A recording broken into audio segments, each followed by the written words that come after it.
I'm Clinical Professor Richard Chye. I am a palliative care physician and supportive care physician here at Wolper Jewish Hospital.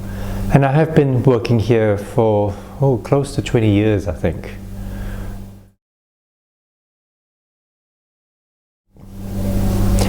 I practice in the specialty of palliative care or palliative medicine. I also have qualifications in pain medicine, and I do a lot of what I call supporting patients who are having cancer treatments. In other words, we call it supportive care. My main specialty is palliative medicine, and that is to make sure that the journey of my patients is as comfortable as possible, and to make sure that whilst we all recognize that they have an illness that will lead to the end of their life, my focus is on making sure that they live as well as possible till that happens. And that's where palliative care is really aimed about.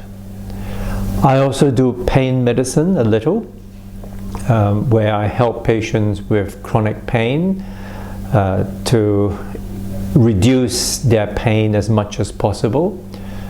You'll find that most pain specialists do not try to get rid of pain, but focus on making sure that patients are able to function as well as possible with their pain.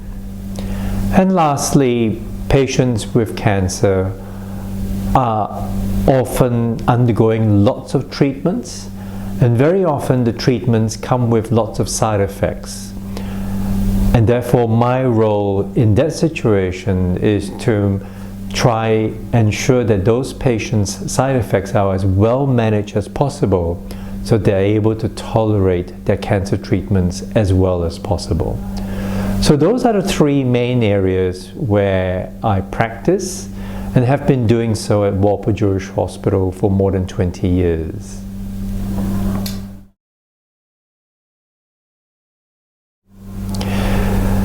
I think that why I do what I do is because of patience.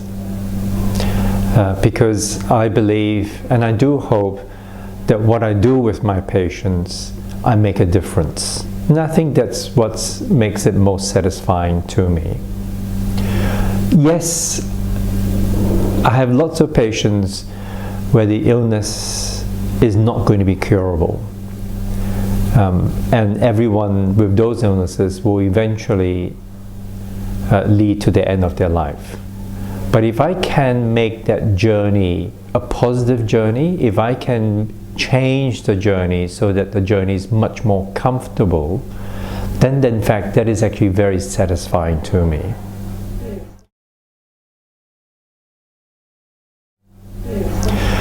There were three influences on my life. The first one is my father, who passed away from kidney cancer. And the cancer specialists who looked after him didn't do a very good job, because the focus from his point of view was cancer treatment, which in retrospect I knew wasn't going to make a lot of difference. But his focus was on cancer treatment rather than looking after my father, who passed away uncomfortably from kidney cancer. The second influence in my life was a professor of cancer medicine at Royal Prince Alfred Hospital. I initially had hoped to train as a medical oncologist, a cancer specialist, because I was hoping to be able to help cancer patients live as long as possible. I was giving a lot of chemotherapy in those days, back in the 1990s. And for lots of patients, I made my patients very sick from the chemotherapy. And in the end, a lot of patients at that time still passed away. And so when I did a term in palliative care,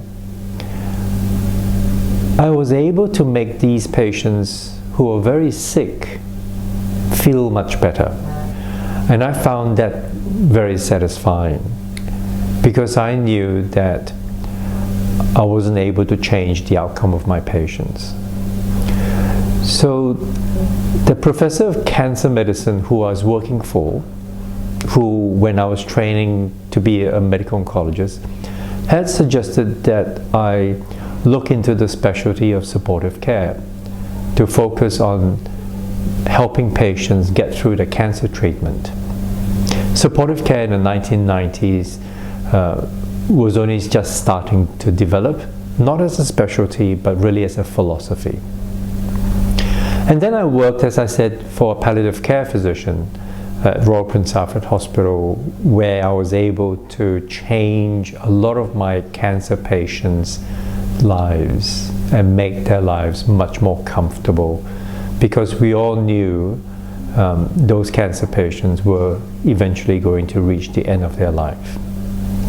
So that's why I continue to do palliative care now, because I feel it is very satisfying for me if I can change a patient's journey, if I can make patients more comfortable so that they're able to do things that they want to do for themselves. Yes, a lot of these patients are not going to run the marathon, do the things that they're normally able to do when they were well. But if I can help them achieve things when they are not well, then in fact that's very satisfying to me. And that's what drives me in my work. I find looking after patients very satisfying.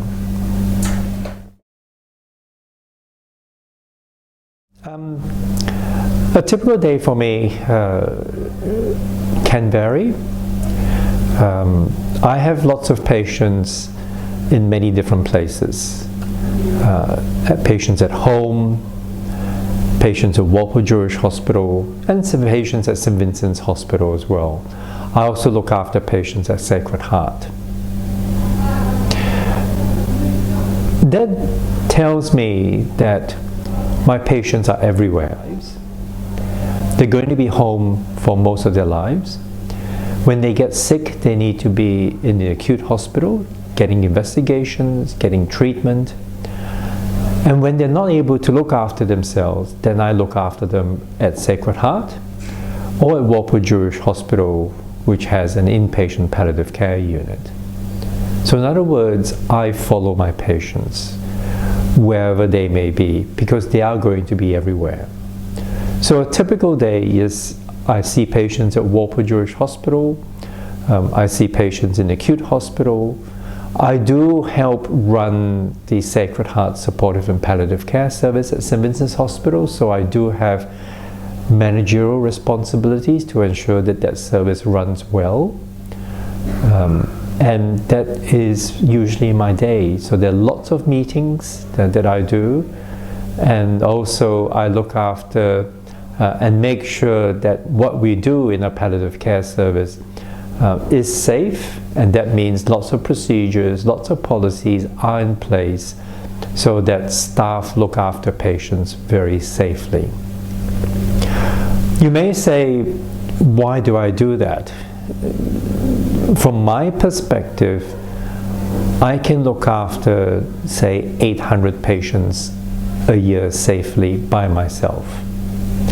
But if I run the service effectively, if I run the service safely, then I have a team together with me where we are able to look after 2,000 patients a year. So making sure that I run the service well means that I'm able to look after many, many more patients rather than myself.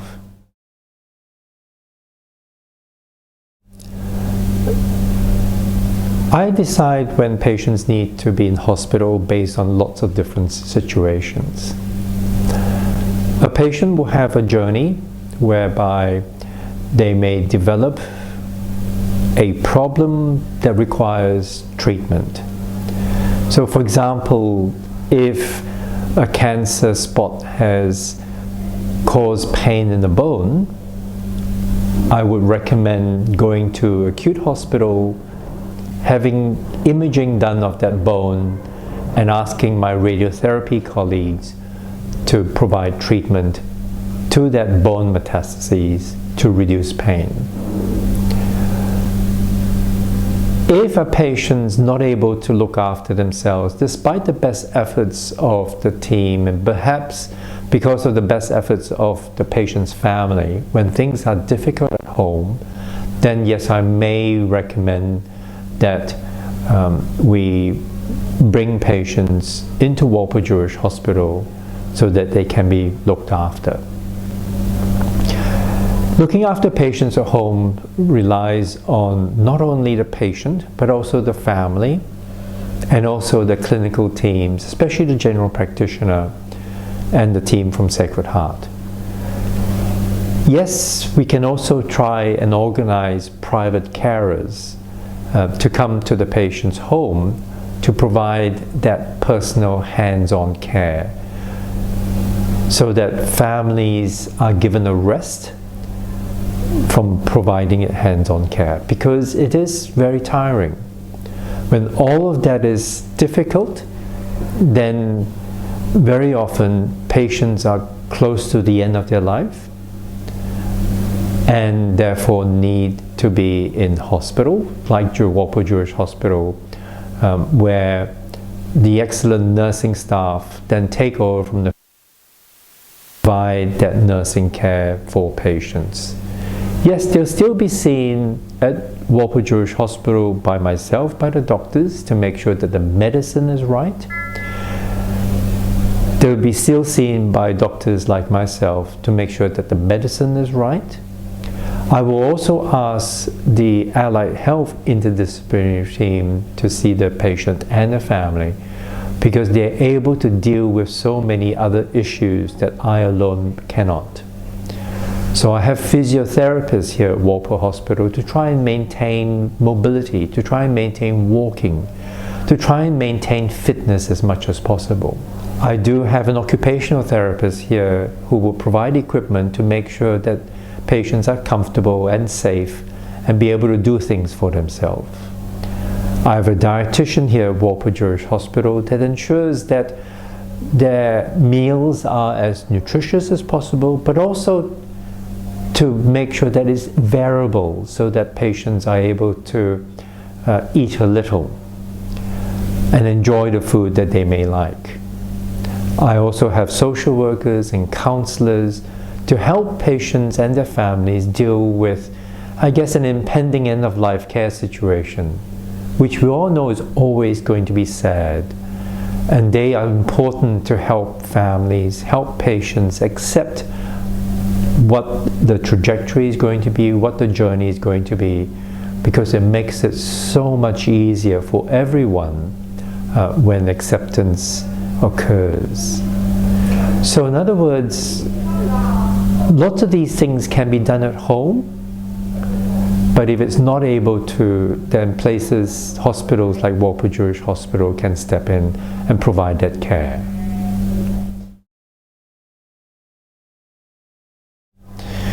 I think the biggest challenge for palliative care is what our community thinks about palliative care.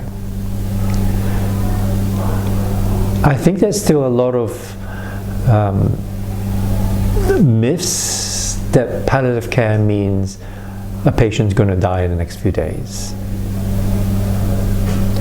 And that's very hard to change perceptions, because that's what a general population, our community, thinks palliative care is all about. 5% of my patients are still alive at 12 months after 1 year, where we're able to provide care for a long time. The majority of patients are with us for about 6 months. So in other words, when patients are referred for palliative care, the majority are not patients who are imminently dying. There's still quite a lot of living to do. And we focus on trying to make sure that patients can live, accept what's happening, be supported with the treatments, and be able to do as much as possible for themselves, but also to try and use the time that they have left to achieve the things that they still want to do. And that's what palliative care is about. And trying to change the community's perception about that is not easy. Palliative Care Week is upon us. And we're trying to use that week as a platform to say palliative care is about living. Yes, it is about dying as well, but the focus is on living as well. And that's what we're trying to get across, the message that palliative care is about living. And this week of Palliative Care Week is part of our annual drive to try and improve our image.